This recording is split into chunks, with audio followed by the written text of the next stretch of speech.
I want to pass it over now to Dr. Cline so we can continue our presentation. And before I do that, I just want to share a little bit more about Dr. Cline and her background in canine health. Dr. Cline is a senior manager for veterinary technical communications at Purina PetCare. Dr. Cline is a board-certified veterinary nutrition, yes, by the American College of Veterinary Internal Medicine. Prior to working at Purina, she was a clinical nutritionist for Red Bank Veterinary Hospital in New Jersey, where she continues to provide nutritional support. In 2021, Dr. Cline served as chair of the American Animal Hospital Association's Task Force for Nutrition and Weight Management Guidelines. She is past president of the American Academy of Veterinary Nutrition and co-editor of the textbook Obesity in the Dog and Cat. In her spare time, Dr. Cline enjoys running with her pointer, Dave. With all of that in mind, it sounds like there is no one more qualified to be here today to talk to all of us about probiotics and canine gut health. So with that, I will pass things over to you, Dr. Cline, to get our presentation started. Great. Thank you so much. Nicole, can you hear me okay? Or, Yep, you sound great. Perfect. Okay, great. Sounds good. All right. Well, I'm really happy to be here today. It was really interesting to hear the update about the puppy and the breeding process. So I really enjoyed that. Thank you so much. And best wishes for the rest of, hopefully you'll get some sleep soon.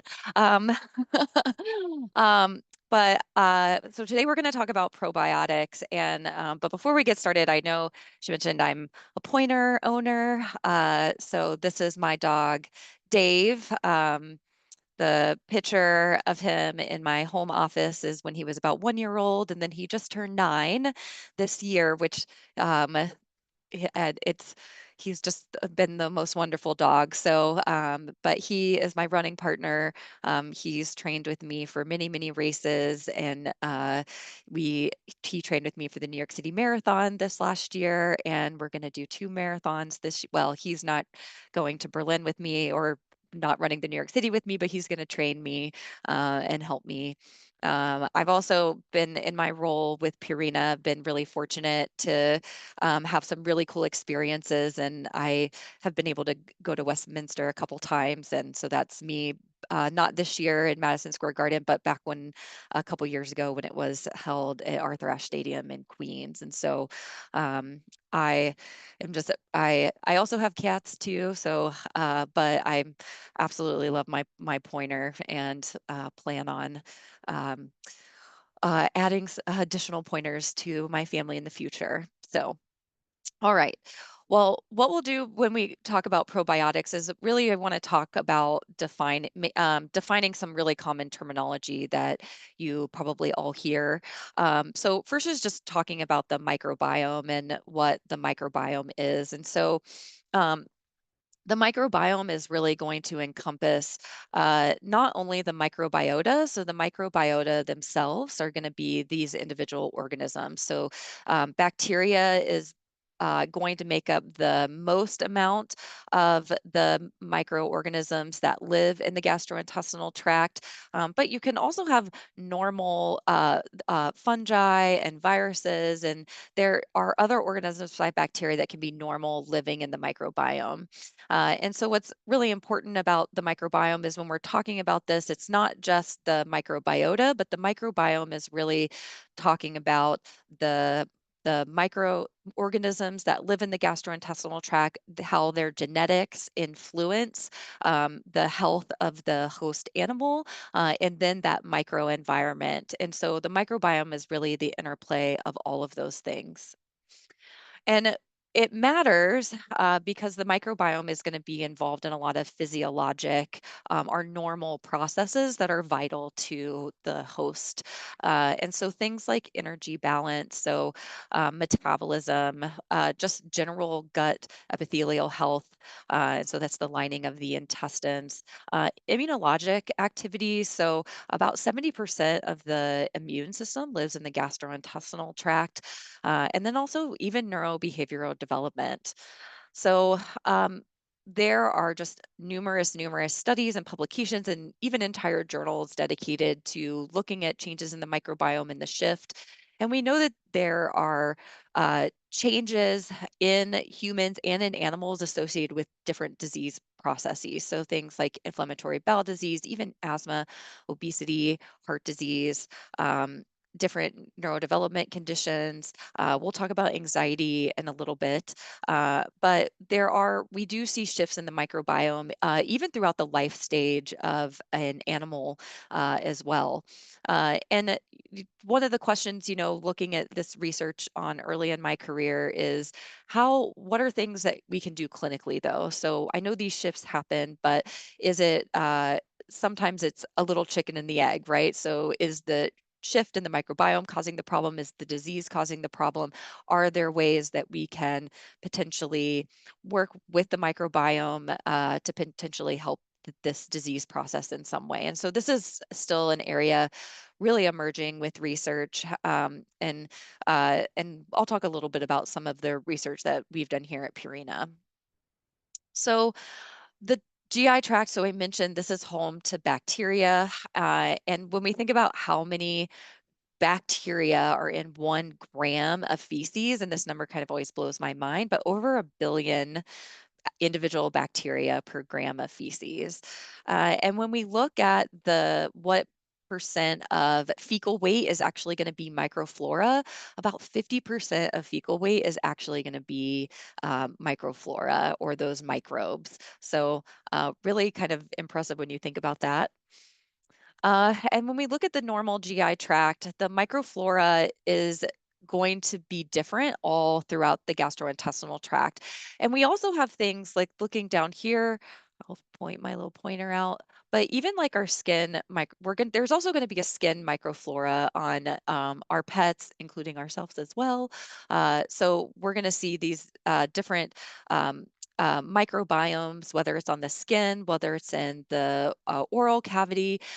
Typically, we don't have a lot in the stomach because of the acidic nature of that, but you can see some microflora within the stomach, just typically much lower numbers compared to the large intestines, where we're going to see the most amount of bacteria. So here you can see about 10 to 11, 10 to 12 bacteria per gram. And then in the stomach, it's about 10 to the third, 10 to the fourth. Now, typically, the intestinal microbiota are going to be in a normal balance. And so this is where uh, there are potentially harmful bacteria that live normally in the gastrointestinal tract, but what is the balance of this? And so normal balance is when that beneficial bacteria and that harmful bacteria are in balance, so that you don't have that harmful bacteria population really taking over. So when we look at dysbiosis, this is going to be more where we're going to have potentially higher levels of harmful bacteria compared to that beneficial bacteria. And so you can see shifts within the population itself. And there's different types of shifts that you can see in terms of the different types of population. Now, when we think about dysbiosis, most commonly that instability is going to cause diarrhea. So when we have patients that have diarrhea, they typically will have some degree of intestinal dysbiosis, again, where we're going to have changes and shifts within that microbial population. But as I mentioned before, there are other disease processes where we may not see a shift. We may not see diarrhea, but there could still be some type of shift within the microbiome that is contributing or as a result of that disease process. So when we think about all the different things that can impact the microbiota or cause stress to the microbiota, and this figure, you can see there's a stressed dog and cat in the middle, but the stress is really looking at all of these different things. What are the things that cause stress to the microbiota? And when I look at this chart up here, one of the things that I think the most that causes the most instability is going to be antibiotics. And so there's really been a large shift in the veterinary community, and with a lot of the more recent knowledge that we have related to using antibiotics in pets is we really want to practice judicious use of antibiotics. And so this is the same for people as well. We know that antibiotic resistance is really prevalent, and we want to be really judicious and really selective when we are using antibiotics in our patients. So historically, and when I was in veterinary school, and even during my internship, when I did a lot of emergency medicine, it was really common for us to prescribe things like antibiotics, like metronidazole and Tylan or Tylosin, to our patients when they were having acute diarrhea. But what we really see now, when we look at some of the literature that's out there looking at the dysbiosis index and the shifts in the microbial populations, is those antibiotics actually, even though the patient can clinically get better, it does create uh, uh, uh, negative effects within the microbiome, again, because these are antibiotics. And so uh, the and some of you may have experienced this visiting your veterinarians is, if you bring your pet in for diarrhea, they may not be recommending metronidazole or Tylenol anymore. They may really be putting a lot more emphasis on diet and also adjunctive treatments like a probiotic to see if we can get the acute diarrhea under control. Other things can contribute to shifts in the microbiome. So I mentioned already life stage can contribute to changes, and they may just be normal. So it just may be normal for that pet, and they may not experience clinical signs. Environmental changes, dietary changes, which is one reason why veterinarians will typically recommend a transition into a new diet. I know sometimes that's not a choice. I know I've definitely run out of food before my shipment has come and had to run to the store and get something a little different for Dave. Um, Travel, and as many of you are breeders, some of you may be in the show world experiencing some of the GI stress that happens when it comes to traveling. And then also infection, obviously, if we have pets that are infected with certain types of bacteria or certain types of parasites or protozoa, that can obviously lead to shifts as well. Now, when we look at probiotics, there are going to be certain characteristics of things that we're going to consider to be helpful for our things that are characteristics of a good probiotic. And so some of those characteristics are going to be one, a probiotic really can create some type of physical barrier to pathogen colonization. It can also compete for nutrients with that pathogen, and it can also produce antimicrobial substances. And so certain probiotics may have different characteristics, but typically some of those characteristics we'll see these are things that probiotics can actually do to be beneficial in the gastrointestinal tract. One thing I just want to mention is that, we don't use probiotics to treat parasites or protozoa. Clearly, those pets need additional medications and sometimes antibiotics to be able to clear certain things like that. And again, so a probiotic may be an adjunctive or another tool in the toolbox, kind of getting back to that title um, about probiotics being an additional tool we can use. So when we're looking at how do good bacteria, so probiotics really support gastrointestinal health. So they will again help to protect the GI tract against those enteric or gastrointestinal pathogens. And this can be from directly inhibiting different binding sites. It can be from alterations in the environment, so changing the pH of the environment or competing for nutrients, and also that production of antimicrobial substances. They can also help reduce toxin production and absorption. Again, sometimes this is done through changing the pH. They can also reduce bacterial enzymes from the pathogenic bacteria.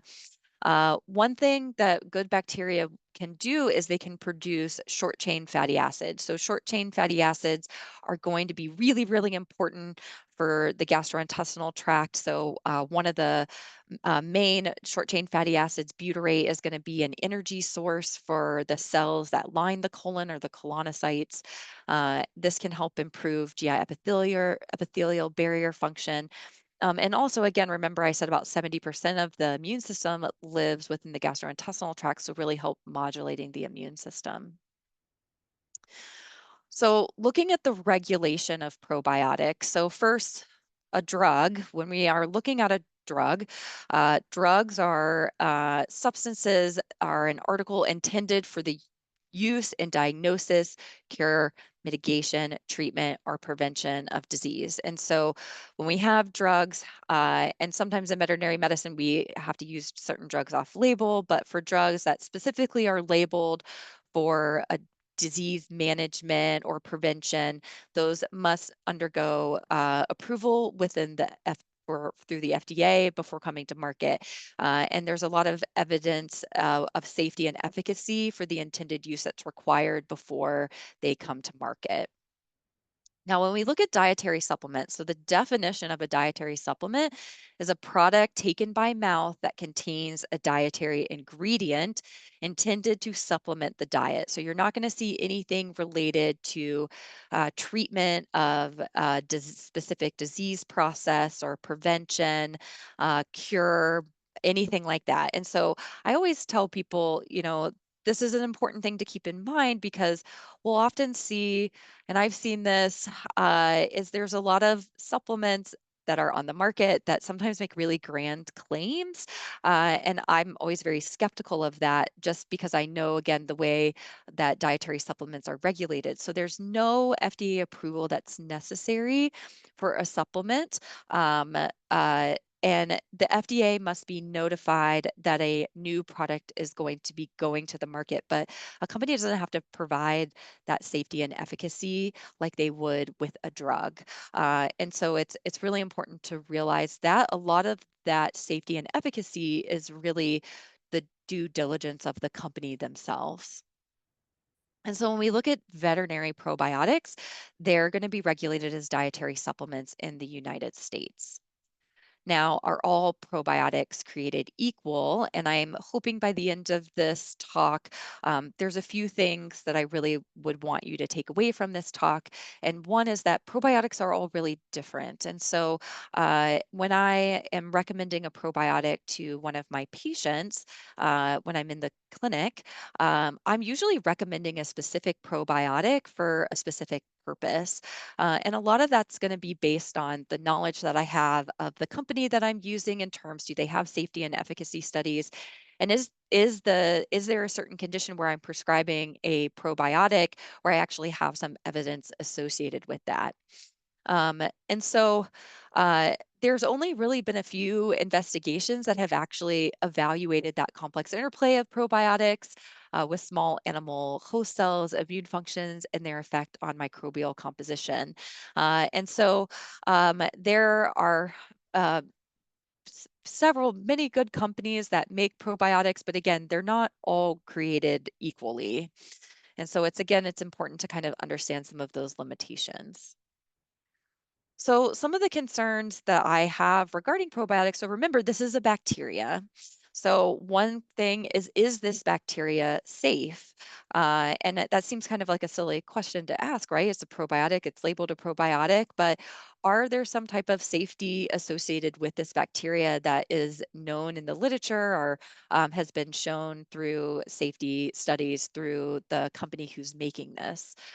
Are the bacteria stable? So you can have a probiotic that has amazing, probiotic effects when you look at it in an in vitro setting or in certain in vivo settings. So when you're feeding it to the animal, but again, that bacteria needs to be stable. So it needs to survive the production of the probiotic into the supplement. It needs to survive that entire shelf life to the expiration date and have effective levels. It needs to survive being consumed by the animal so it can move through the gastrointestinal system, through that stomach, and make it all the way to the large intestines. And so there's a lot of things in terms of stability that's really important. So when I think about some of the ways that some of the ways in the industry that we ensure a probiotic is going to be stable, that can be through refrigeration. So you'll have certain probiotics that have to stay in the refrigerator. You have certain probiotics that may be shelf stable, but They recommend not storing them above a certain degree or below a certain degree. In the case of Fortiflora, for example, which is one of the Pro Plan veterinary supplements, we're going to use something called microencapsulation. And so this is going to be a technology. We're actually going to encapsulate the bacteria so that encapsulation, by the time it makes it to the large intestines, that bacteria can be released. And it's something that, again, makes it shelf stable. And so we want to think about the ways companies should be thinking about their product being stable. There's a really interesting study looking at a probiotic supplement that was done with one of the veterinary schools in the United States. And what they found out is they didn't really see any difference in the placebo versus the study group. But what they really found out is when they went and actually cultured the bacteria from this product is that it was all dead. It wasn't stable. It wasn't making it to the shelf life. And so that's probably why it didn't work. And then are the probiotics effective? So another thing, again, some key points I would want you to think about from this talk is that the strain of the probiotic is really important. Not all strains within a species of bacteria are going to have the same effect, and I'll show you some examples of that. And it's not always going to be a one size fits all from disease to disease. And so a good example of that would be, we have some really good evidence to show efficacy with feline herpes virus, which I know this is a dog community, but just as an example. And so that may be one I specifically want to grab for that. There are other probiotics in the dog that have good efficacy when it comes to things like a chronic inflammatory enteropathy. And I may want to grab a different probiotic versus a probiotic I may want to grab for more acute diarrhea. And so for me as a veterinarian, I'm really going to think about what evidence is available to show me that to help support the use in different disease states. So again, I kind of already talked about this, but the probiotics need to be viable when they reach the pet. So the on-shelf product, does the on-shelf product contain the promised amount of organisms at the proper dosage?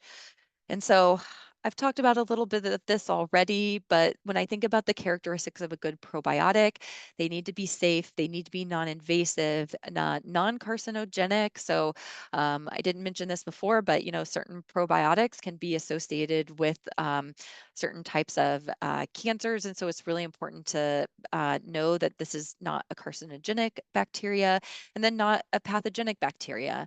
Again, they need to be able to survive that GI tract and go to the large intestines and transiently localize in that intestines, have some type of direct effect on pathogens or block attachment of pathogens.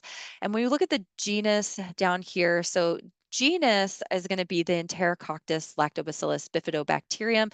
These are going to be really common genus that we're going to see for probiotics, but that doesn't mean that every Enterococcus, every lactobacillus, every bifidobacterium is going to be a good probiotic. And in some cases, some of those could be pathogens.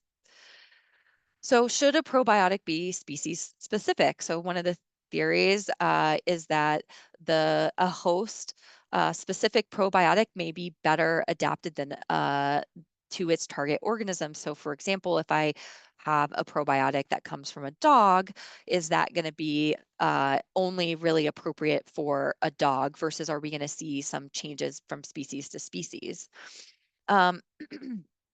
And, again, we know that some resident microbiota are going to differ between animal species, but it's really never been demonstrated that the probiotic effects are species specific. And so there are probiotics that we use at Purina and other companies use that are isolated from different species, but we find have a lot of efficacy in the dog.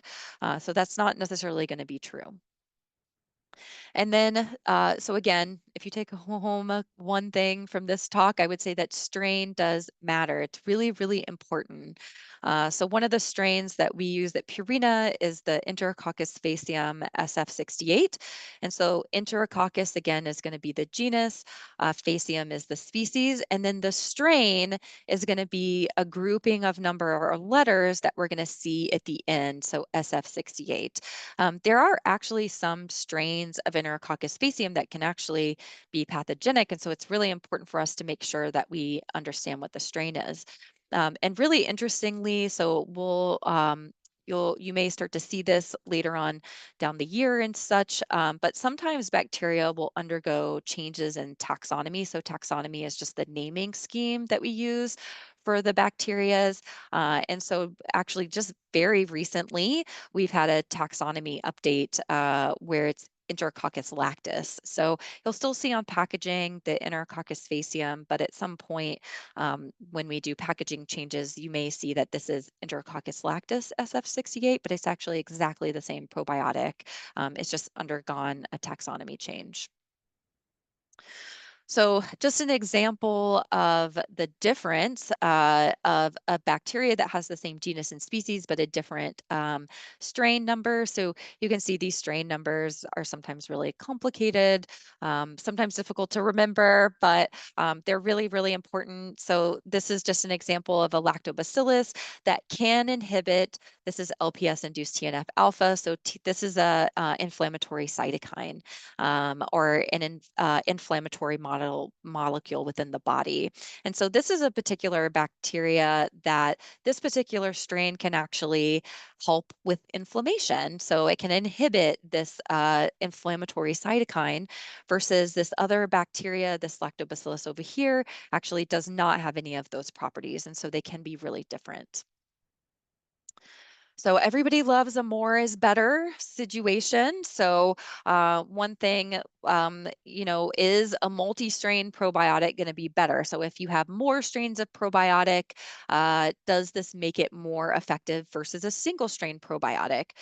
Um, excuse me. And really here, it's really a myth.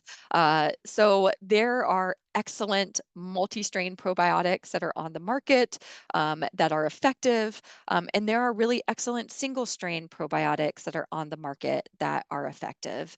And so just because you have more strains and maybe higher amounts of bacteria, that doesn't necessarily make it a more efficacious product. So like I said, there are really efficacious products on both sides of that. But for me, one thing that I see clinically, I've had clients come in and they bring in a probiotic supplement that they purchase over the counter, and it says it's like a multi-strain probiotic. That has a lot of colony forming units, but it's actually a probiotic that really has no studies, no safety, no efficacy associated with it at all. And an owner may be more inclined to buy that because it has more of what we perceive as good stuff in it. So again, just be aware that more is not always necessarily better. If we have good efficacy studies to show us that a certain single strain is efficacious at a specific amount, then that is completely appropriate. And then also, one of the things when I think about different strains of probiotics, maybe not all of the effects of that probiotic may be complementary. So um, uh, there, again, when we have certain companies that are making multi-strain probiotics, a lot of, again, it's the due diligence of the company to make sure that these probiotics are not going to interfere with one another in the product. So again, it's other things to kind of think about. All right.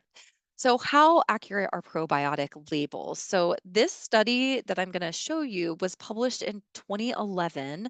So just keep in mind that this is a while ago now, but it's a really, really good study to show you all just because again, and that not every what you see on the label may not always be accurate. So what they did here in this study is this was done in Canada with the Ontario Veterinary College. And what they did is they took 25 probiotic products for dogs and cats, and they assessed them they cultured them to see if they had in them what they claimed on the label. And then they also looked at the actual labels themselves to see if the labels were accurate. And what they found is most of the products had low concentrations of viable organisms. So Only 27% had specific claims of viable organisms that met or exceeded that label claim. So really just a little bit above a quarter of those. And then a lot of these actually had inaccurate labels. So one or more organisms were actually misspelled on 32% of the products that listed specific organisms, which is a little silly when you think about it, just because, you would hope that people would be spelling things correctly on their labels. Um, and when we looked at them all together, only 2 out of 25 of those products had acceptable labels that accurately described the contents, what was in it, and also had viable bacterial colonies that met or exceeded those label claims. And so, really, a big takeaway from this study when it came out, it was a resident at the University of Tennessee when this came out, but a really big takeaway for this for me as a clinician is that I want to make sure that I'm recommending a product that has really good quality controls associated with it that have independent verification that what's in the product, what's that says on the label is actually what's in the product. And so one of the products that tested positively in this study, one of the two products was the Purina Fortiflora, which has been out for next year, 2026 is its 20th anniversary. So it's been on the market for a long time. Okay, so just to talk a little bit about some of the specific studies that have been done in the dog related to some of the work that's been done at Purina. And I'm just going to take you through just a handful of studies. Everybody's probably, I mean, it's really fun. I would love to talk to you about every single study that's been done in the dog and the dogs that we have, but just to take you through some of the studies that we've done. So we've been really fortunate to be able to work with a group of Alaska sled dogs.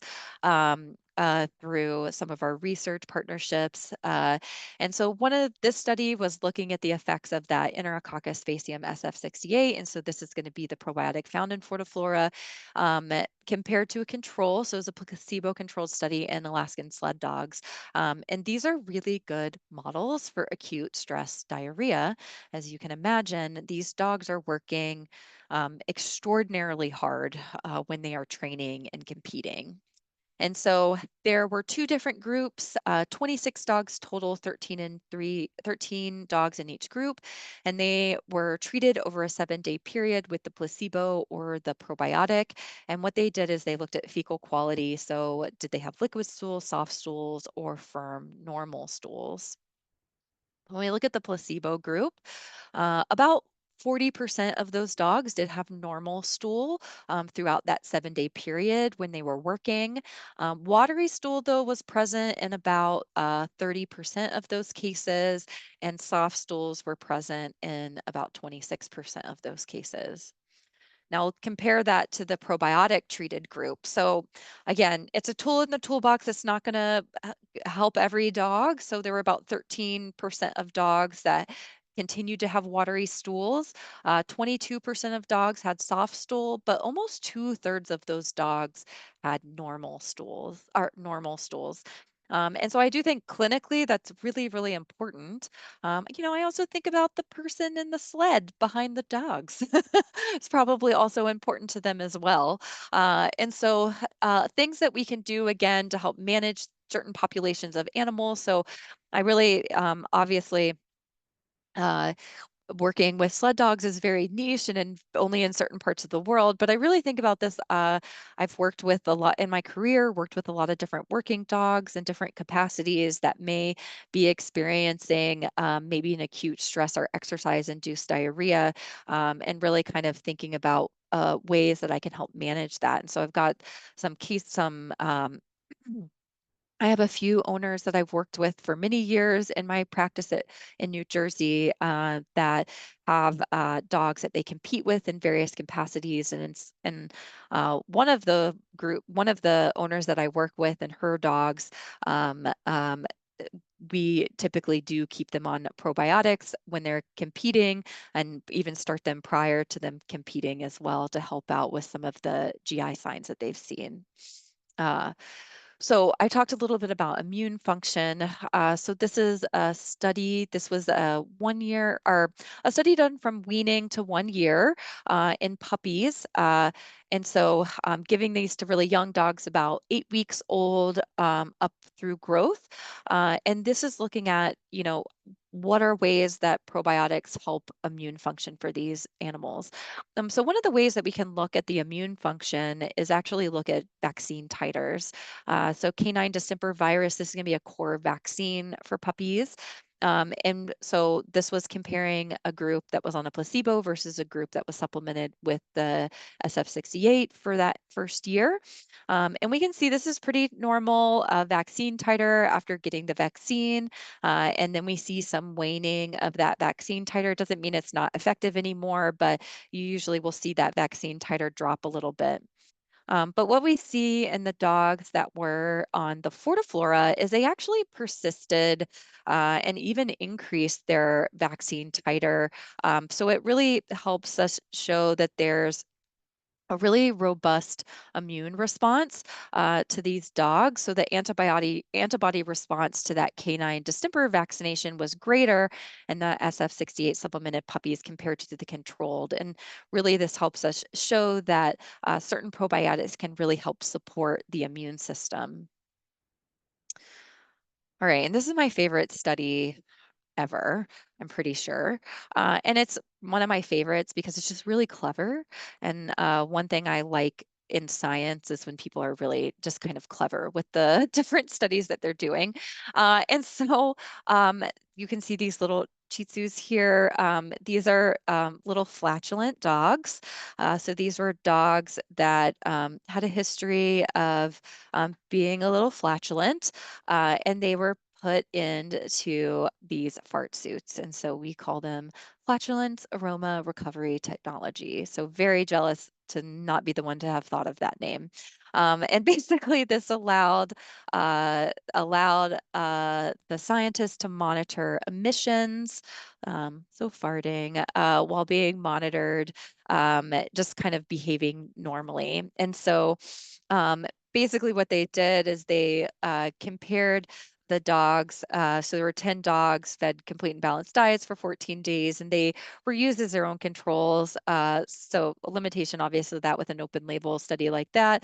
But basically, they compared the dogs at the end to the dogs at the beginning, and they showed that the emissions, so the level of emissions and then the amount of emissions. So when I say level, um, the amount of stink in there was statistically improved compared to the beginning of the study. So just a really kind of fun study. I have actually used this clinically as a veterinarian when I've had some gassy dogs, and I'm like, well, we could try a probiotic that has some evidence associated with it to help with this and see if it's helpful. So again, just another tool we can think about.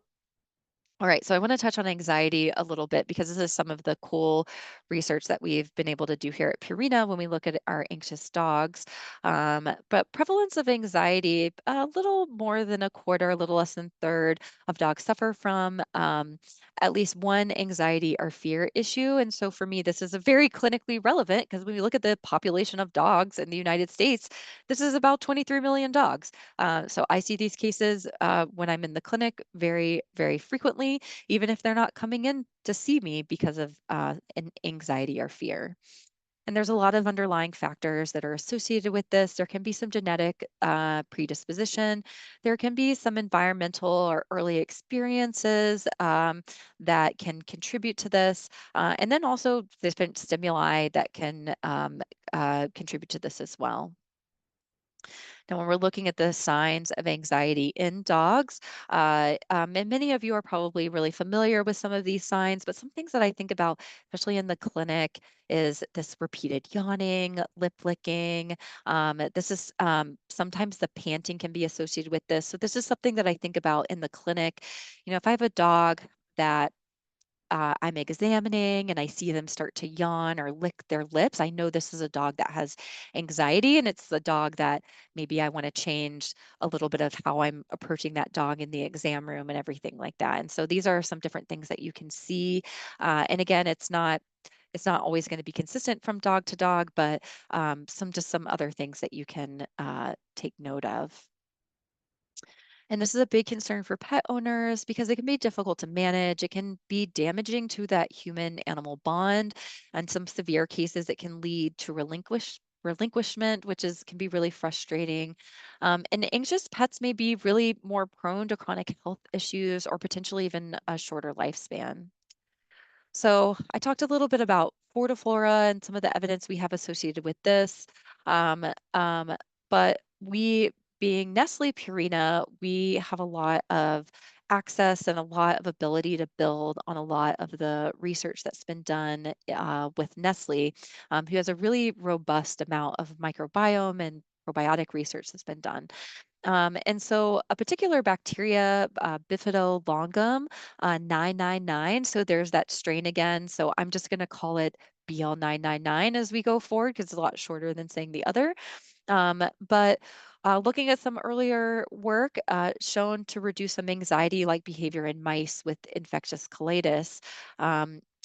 Also looking again at some of the rodent model work that's been done and published in the literature is that seeing sometimes this anxious behavior transfers with gut microbes. And so looking at fecal microbiome transplant models and things like that, actually seeing some of those anxious behaviors transfer over. So you'll remember a little earlier in the presentation, I talked about that the microbiome can be really important in terms of some of that neurobehavioral development and maybe influenced in some of those neurobehavioral conditions that we see. And so when we look at some of the work on anxiety, so how could that help? So this is what we call the gut brain axis. And so this again is something you may hear. And there's going to be a gut kidney axis, there's a gut skin axis. And so, but the gut brain axis is something um, when we see here this enteric or gastrointestinal microbiota, some of those molecules that they produce can act as neurotransmitters. And so these neurotransmitters, the gut and the brain are connected through this vagus nerve. And so there are potentially some different neurotransmitters that may travel along this vagus nerve and send feedback to the brain and vice versa. And so this is how we think that certain probiotics are functioning in terms of how they can improve some of those anxious behaviors that we can see in dogs. All right, so looking at a little bit of the work that's been done at Purina. So this was a study looking at anxiety in dogs, looking at the BL999 probiotic. And so in this study, they had 12 anxious Labrador retrievers. So these were dogs that had demonstrated evidence of anxiety. They were fed a complete and balanced diet for 6 weeks. And then they had a washout period for 3 weeks. And then they were put on uh, the probiotic. While that is going on at the same time, there's another group of 12 anxious Labradors, and they're doing the opposite. So they're doing 6 weeks on the probiotic, that 3 week washout period, and then 6 weeks of no probiotic. So all of the dogs in the study were in the placebo group, and they were also in the um, in the test group with the probiotic. Some of the things that they looked at were the day-to-day behaviors. This was just through observation. So the vocalization, the jumping, the spinning, the pacing. They did do a formal anxiety test. And so this was where they did response to stimuli. So things like music, silence, they did a startle, they brought a novel object in, they brought a stranger in, and then they separated the dog from someone they're familiar with. And so then they looked at physiologic parameters. And so they looked at cardiac activity, and then they looked at salivary cortisol. And so cortisol is going to be a stress hormone. So when we look at the general behaviors first, so barking, jumping, spinning, pacing, all of these were significantly decreased. And so when we look at our p-values, this is going to help us determine if something is significant or not. And we're going to establish significance by saying something that's less than 0.05. And so all of these are less than 0.05. So they're all statistically significant. When we look at salivary cortisol between the control and the treatment group in the play yard, so when they get to go outside and run around in the yard, and then also in the anxiety test, so we can see that their salivary cortisol is also significantly decreased. So we have some physiologic parameters of stress that are also decreased in these dogs. We looked at mean heart rate during the anxiety test and found that overall this was significantly decreased. And looking at the different anxiety testing that I mentioned, like the music, the startle, the stranger, it was statistics are significantly decreased in all of those different anxiety tests as well. Another way that we looked at, so you can be limiting just looking at the mean heart rate, but one other thing we'll look at is heart rate variability. So heart rate variability, this is going to be collected throughout the anxiety test, and this is typically associated, so the higher it is, usually this is more associated with a positive emotional state. And this is because this is going to be a better indication of vagal tone. So again, the tone that you have in that vagus nerve. So the higher here, the better. So here we can see overall the heart rate variability was increased. And again, in the specific anxiety testing, it was increased in the different anxiety test as well. So overall, when we look at how a probiotic really helped anxious behaviors, this was helped decrease problem behaviors like the barking, the jumping, spinning, and pacing. We also saw a physiologic stress response decrease that was through salivary cortisol and heart rate, and then that heart rate variability increased. And so this really helped to show us there was a positive changes in the emotional state of these dogs overall. So really cool research looking at this, and this is the research that really went on that translates into the product calming care. So this is where you'll see some of that research done. All right, well, so just to summarize some of the things that we talked about today, and some really big take-home messages, again, I want you to take from this is that the strain really matters. So if it's not just any Enterococcus faecium that's going to be efficacious, we really want to make sure that it's the specific strain. And so I think companies that are talking about the specific strains that they're using is really, really important because not all strains are going to be created equal. Important to remember that supplements are not regulated the same as drugs. And so the quality assurance during manufacturing and the research just demonstrate that efficacy, safety and efficacy is not a guarantee for every company. And so it's really the onus is on the company to show you those things and to demonstrate those things to you. And again, more is not always better. So like I said before, there are really, really great multi-strain probiotics that are out there on the market. And I would hold them to the same standard that I hold all probiotics, including single strain, is that I want to see safety and efficacy associated with that as well. So I thank you all for joining me today. And I think, did you say there might be some prepared questions as well? So I'm happy to answer any of those. But hopefully this has been helpful. Great. Thank you, Dr. Klein. That was helpful. That was fantastic. We do have a couple pre-submitted questions if you have the time. Yep, Um, absolutely. one of our community members asked, are there probiotics that are safe for pregnant females? And if so, at what point should that be started, the administration? Yeah, and so that's a really great question. There's really a limited amount of studies that have been done in reproducing dogs, pregnant lactating females, although there are some studies that are out there. Um, for the most part, we typically, and again, I'm just going to say we don't have for when we look at Fortiflora, like looking at those looking at that specific probiotic, it's a probiotic that in a lot of different conditions have demonstrated a lot of safety and efficacy associated with them.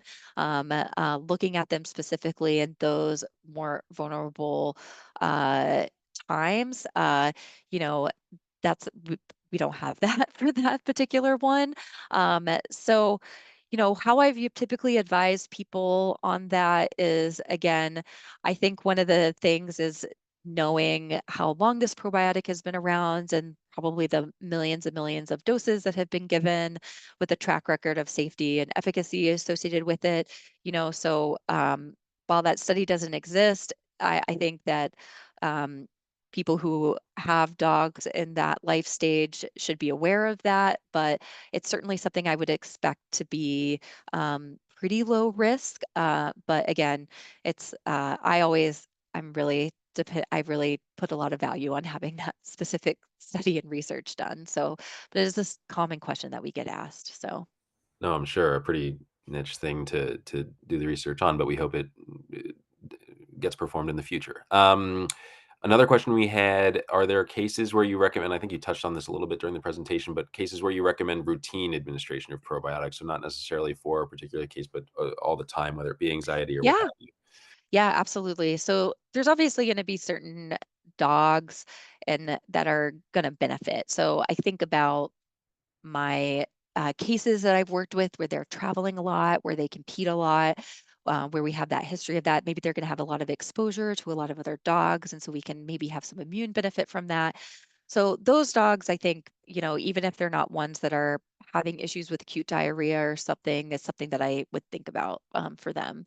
You know, um, um, Typically because a lot of times when we look at probiotic research and from different companies, and this is certainly how it started out at Purina, is we're looking at supplementing in healthy animals. So is it going to be healthy, and we're going to see some benefits in a healthy group of population of animals? And so we can see just some general benefits. I think about the study I showed you before with the puppies after weaning, and that really, again, those are puppies where I wouldn't. The other puppies probably grew up and had great lives and did well. But we saw some immune benefits in there with those particular dogs. And so, I personally like, even though my dog isn't one that has a whole lot of issues with that, I have him on a daily probiotic of Fortiflora from Purina because of all that research that's been done and some of that benefit to him. So, and I know it's not going to hurt anything to give that because I have that safety associated with it. One thing also looking at the literature, and this is not just, this is kind of a statement in general about good probiotics, but when we look at certain populations and certain study models, when they look at probiotics, so maybe they're going to try and induce diarrhea by giving an antibiotic, or they're going to put the animal in some type of stressful situations. The dogs that do the best are the cats, our dogs that do the best are the ones that were on the probiotic before that event. So um, a couple times in my dog's life, he's needed to go on antibiotics. And again, we practice really judicious use of antibiotics. So when he needs it, he needs it, and I'm going to use it. But one thing that we worry about is antibiotic associated gastrointestinal signs. And if people stop those antibiotics before they really can do their job, that might promote more antibiotic resistance. So if I could use a probiotic to help minimize that antibiotic associated gastrointestinal signs and maybe get through that course of antibiotics that that pet needs for whatever reason, that could maybe help to decrease some of the antibiotic resistance burden that we see. Amazing. Thank you. Nicole, I'll turn it over to you. Awesome. Thank you both. That was such a great discussion, such an amazing presentation. I don't remember the exact acronym, but I do love learning about the flatulence experiment. That really made Well, my day. fart suit. So I'm like, thank you to whoever thought of that, because now I get to talk about it and it's very funny and it always gets a laugh. So virtually Yeah. it's a little hard because you can't hear people laugh when you're talking, but I hope people enjoyed that as much as I Yes. enjoy talking about it. So Amazing. I'm sure we had a lot of chuckles from everyone watching.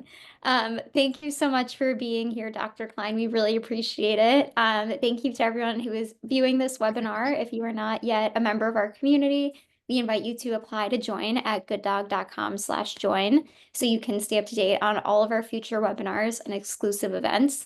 And just to leave everyone with a sneak peek of what we'll be doing for our next webinar, it'll be Understanding Patellar Luxation with Dr. Fran Smith, who I know is a fan favorite of our breeder community. And that's going to be on Tuesday, April 8th at 1 p.m. Eastern. We'll be sending out lots of reminders before then, so you will not miss it. And Dr. Hester will be joining us again, hopefully, for session 4 of our masterclass series, where she's going to be giving an update on her singleton puppy and talking about 3rd week weaning plans. So until then, thank you all so much again for joining us for another Good Breeder webinar, and we will see you at the next one. Bye, everyone. Thank you. Bye.